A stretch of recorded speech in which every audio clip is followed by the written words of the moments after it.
Salam jumpa lagi sahabat bersama Arya Kavatina. Kali ini kita akan mengulas sejarah otomotif. Langsung aja ya. Mobil pertama kali ditemukan dan disempurnakan di Jerman dan Prancis pada akhir tahun 1800-an. Meskipun orang pertama dengan cepat mendominasi industri otomotif pada paruh pertama abad ke-20. Henry Ford kemudian berinovasi dengan teknik produksi massal yang menjadi standar. Dan Ford, General Motors, dan Chrysler muncul sebagai perusahaan mobil tiga besar pada 1920-an. Pabrikan menyalurkan sumber daya mereka ke militer selama Perang Dunia Kedua. Dan setelah itu produksi mobil di Eropa dan Jepang melonjak untuk memenuhi permintaan yang terus meningkat. Setelah terjadi ekspansi industri di pusat-pusat kota Amerika, industri ini telah menjadi perusahaan global bersama dengan munculnya Jepang sebagai pembuat mobil terkemuka di tahun 1980. Meskipun produksi mobil memiliki dampak sosial dan ekonomi terbesar di Amerika Serikat, mobil ini pada awalnya disempurnakan di Jerman dan Prancis menjelang akhir abad ke-19 oleh orang-orang seperti Gottlieb Daimler, Karl Benz, Nikolaus Otto, dan Emile Levasseur. Mercedes di tahun 1901 yang dirancang oleh Wilhelm Maybach untuk Daimler Motoren Gesellschaft layak mendapat pujian karena menjadi mobil modern pertama di semua hal penting. Mesin 35 kudanya hanya memiliki berat 14 pon per tenaga kuda dan mencapai kecepatan tertinggi 53 mil per jam. Kemudian pada tahun 1909 dengan pabrik mobil paling terintegrasi di Eropa, Daimler mempekerjakan sekitar 1.700 pekerja dan memproduksi kurang lebih 1000-an mobil per tahun. Tidak ada yang menggambarkan keunggulan desain Eropa lebih baik daripada kontras yang tajam antara model Mercedes pertama dengan Ransom E-Olds di tahun 1901 hingga 1906 dari Oldsmobile, satu silinder dengan 3 tenaga kuda, sistem kemudi sederhana, bentuk fisik yang mengarah ke curve, yang secara fisik seolah hanyalah kereta kuda yang ditempeli motor. Tetapi Olds dijual hanya dengan $650, menempatkannya dalam jangkauan orang Amerika kelas menengah. Dan keluaran Olds 1904 sebesar 5.508 unit melampaui produksi mobil apapun yang sebelumnya pernah dicapai. Masalah utama teknologi otomotif selama dekade pertama abad ke-20 adalah menyelaraskan desain canggih Mercedes dengan harga ekonomis dan biaya operasi Olds yang rendah. Ini akan menjadi pencapaian Amerika yang luar biasa. Mekanik sepeda G. Frank dan Charles Duryea dari Springfield, Massachusetts telah merancang mobil bensin Amerika pertama yang sukses di tahun 1893, yang kemudian memenangkan balapan mobil Amerika pertama di tahun 1895, yang kemudian melakukan penjualan mobil pertama bensin buatan Amerika pada tahun berikutnya. 30 pabrikan Amerika memproduksi 2.500 kendaraan bermotor di tahun 1899, dan sekitar 485 perusahaan memasuki bisnis ini dalam dekade berikutnya. Pada tahun 1908, Henry Ford memperkenalkan Model T, dan William Durant mendirikan General Motors. Perusahaan-perusahaan baru beroperasi di pasar penjual yang belum pernah terjadi sebelumnya untuk barang-barang konsumen yang mahal. Dengan daratannya yang luas dan pedalaman pemukiman yang tersebar dan terisolasi, Amerika Serikat memiliki kebutuhan yang jauh lebih besar untuk transportasi otomotif daripada negara-negara Eropa. Permintaan yang besar juga dipastikan oleh pendapatan per kapita yang jauh lebih tinggi dan distribusi pendapatan yang lebih adil dan merata daripada negara-negara Eropa. Mengingat tradisi manufaktur Amerika, juga tidak dapat dihindari bahwa mobil akan diproduksi dalam volume yang lebih besar dengan harga lebih rendah daripada Eropa. Tidak adanya hambatan tarif antara negara-negara bagian mendorong penjualan di wilayah geografis yang luas. Bahan baku yang murah dan kekurangan tenaga kerja terampil yang kronis sejak dini mendorong mekanisasi proses industri di Amerika Serikat. Pada gilirannya membutuhkan standarisasi produk dan menghasilkan produksi volume komoditas seperti senjata api, mesin jahit, sepeda, dan banyak barang lainnya. Hingga pada tahun 1913, Amerika Serikat memproduksi sekitar 485.000 dari total 606.124 kendaraan bermotor di dunia. Ford Motor Company sangat melampaui para pesaingnya dalam mengawinkan desain canggih dengan harga sedang. Cycle and Automobile Trade Journal menyebut Ford Model N 4 silinder 15 tenaga kuda yang dibanderol dengan harga $600, yakni di tahun 1906 hingga 1907, adalah contoh pertama dari mobil murah yang digerakkan oleh mesin gas yang memiliki silinder yang cukup untuk memberikan poros impuls belok di setiap belokan poros yang dibangun dengan baik dan ditawarkan dalam jumlah besar.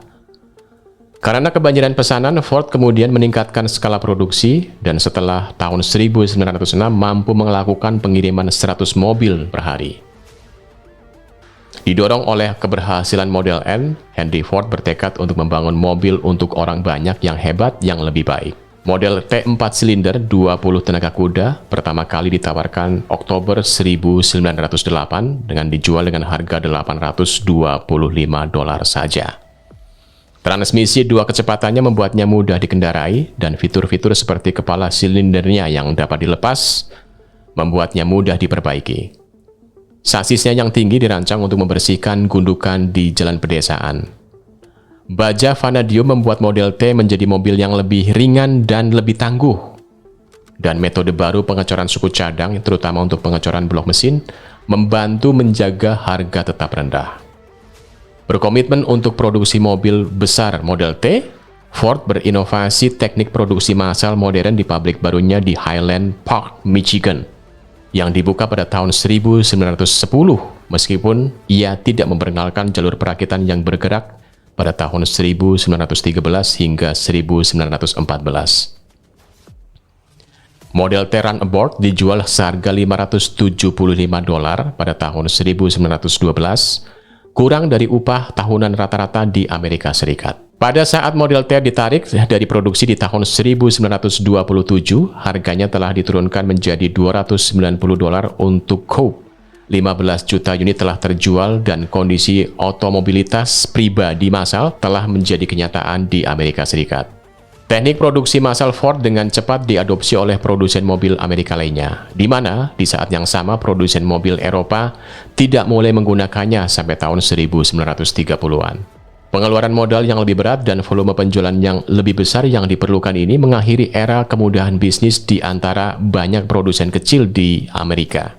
Jumlah produsen mobil aktif turun dari 253 pada tahun 1908 menjadi hanya 44 pada tahun 1929.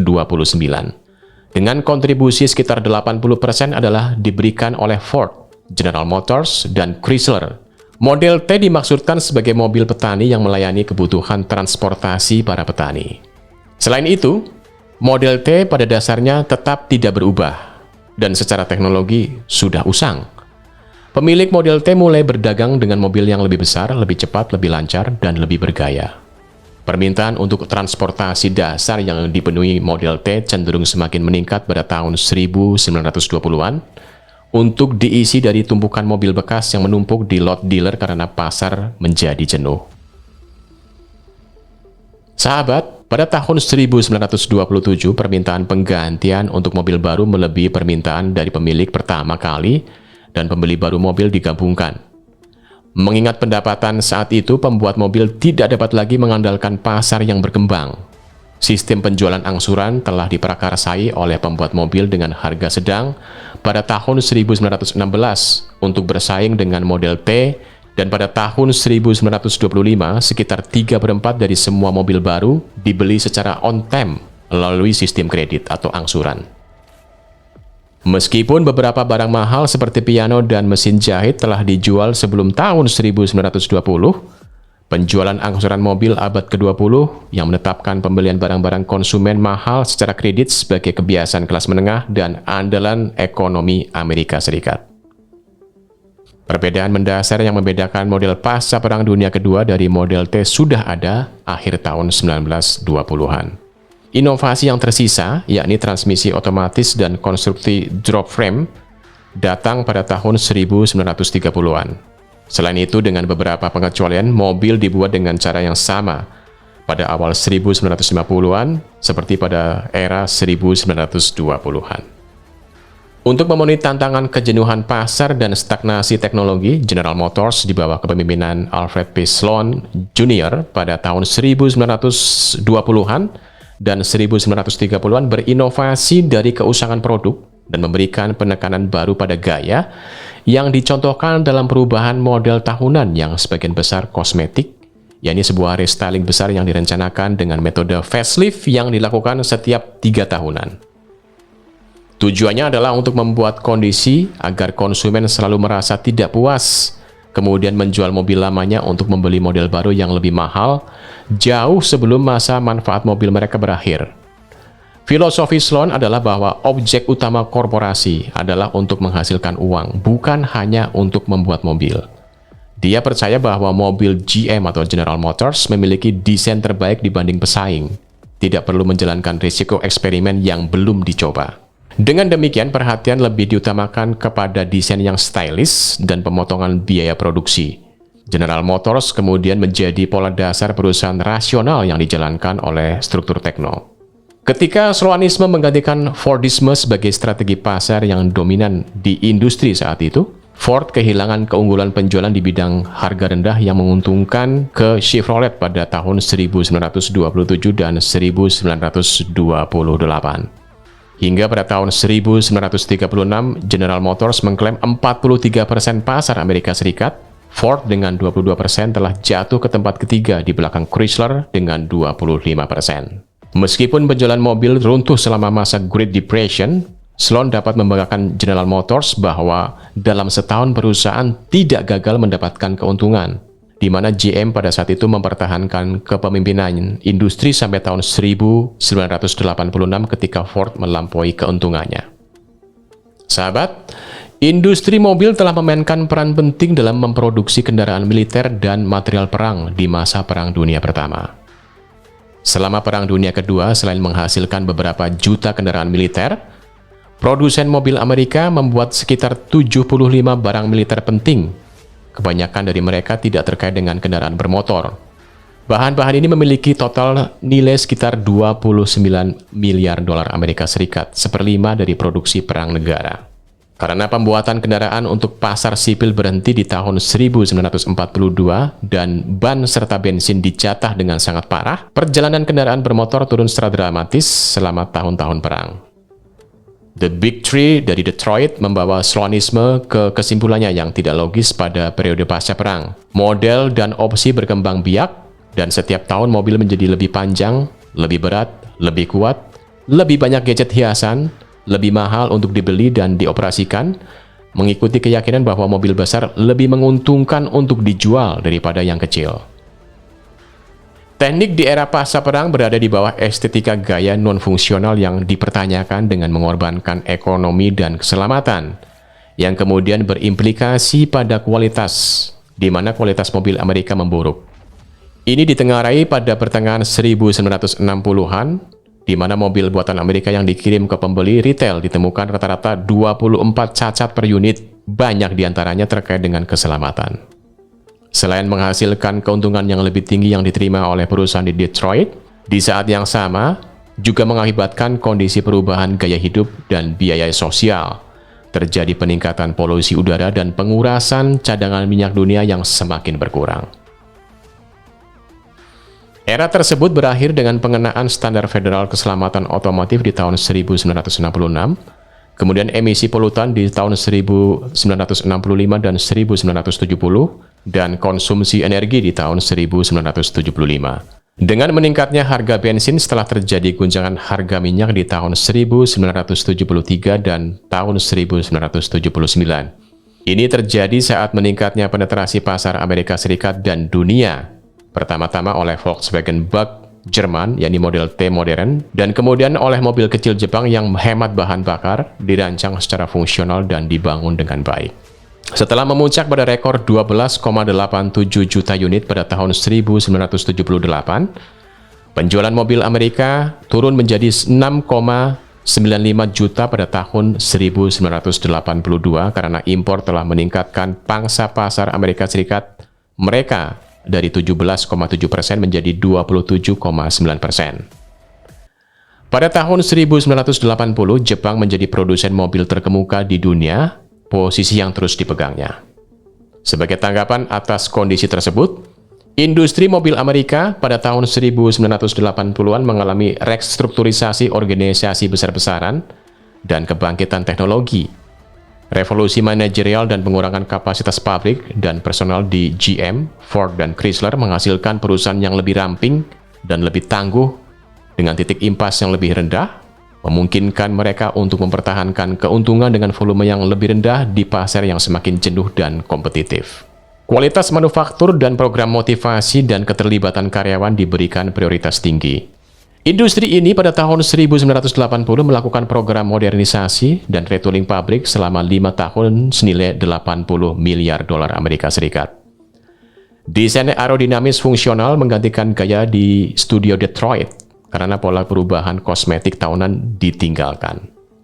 Ukuran mobil menjadi lebih kecil, lebih hemat bahan bakar, dan lebih sedikit polusi, serta jauh lebih aman. Produk dan produksi semakin dirasionalisasi dalam proses mengintegrasikan desain, teknik, dan manufaktur berbantuan komputer. Sahabat, mobil telah menjadi kekuatan kunci untuk perubahan di Amerika abad ke-20. Selama tahun 1920-an, industri ini menjadi tulang punggung masyarakat baru yang berorientasi pada barang konsumen. Pada pertengahan 1920-an, ia menempati peringkat pertama dalam nilai produk, dan pada tahun 1982, ia menyediakan 1 dari setiap 6 pekerjaan di Amerika Serikat. Pada tahun 1920-an, mobil menjadi sumber kehidupan industri perminyakan, salah satu pelanggan utama industri baja dan konsumen terbesar dari banyak produk industri lainnya. Teknologi industri tambahan ini, terutama baja dan minyak bumi, direvolusi oleh tuntutannya. Mobil ini merangsang partisipasi dalam rekreasi luar ruangan dan memacu pertumbuhan industri terkait pariwisata dan kenyamanan, seperti stasiun layanan, restoran pinggir jalan, dan motel. Pembangunan jalan dan jalan raya, salah satu item terbesar dari pengeluaran pemerintah, memuncak ketika Undang-Undang Jalan Raya Antar Negara Bagian di tahun 1956 diresmikan sebagai program pekerjaan umum terbesar dalam sejarah. Mobil itu mengakhiri isolasi pedesaan dan membawa fasilitas perkotaan dan yang paling penting perawatan medis dan sekolah yang lebih baik ke pedesaan Amerika. Mobil telah mengubah arsitektur tempat tinggal khas Amerika, mengubah konsepsi dan komposisi lingkungan perkotaan, dan membebaskan ibu rumah tangga dari batas-batas sempit rumah. Tidak ada kekuatan sejarah lain yang begitu merevolusi cara orang Amerika bekerja, hidup, dan bermain. Pada tahun 1980, 87,2% rumah tangga Amerika memiliki 1 atau lebih kendaraan bermotor, 51,5% memiliki lebih dari 1, dan sepenuhnya 95% dari penjualan mobil domestik adalah untuk penggantian. Orang Amerika telah menjadi benar-benar bergantung pada mobil. Tetapi meskipun kepemilikan mobil hampir universal, kendaraan bermotor tidak lagi bertindak sebagai kekuatan progresif untuk perubahan.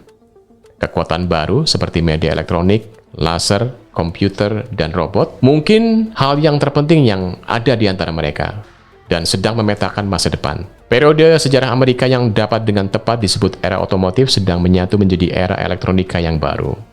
Kondisi ini dijawab oleh hadirnya perubahan pada industri otomotif Amerika yang kini beralih ke teknologi yang lebih mapan, yakni mobil listrik.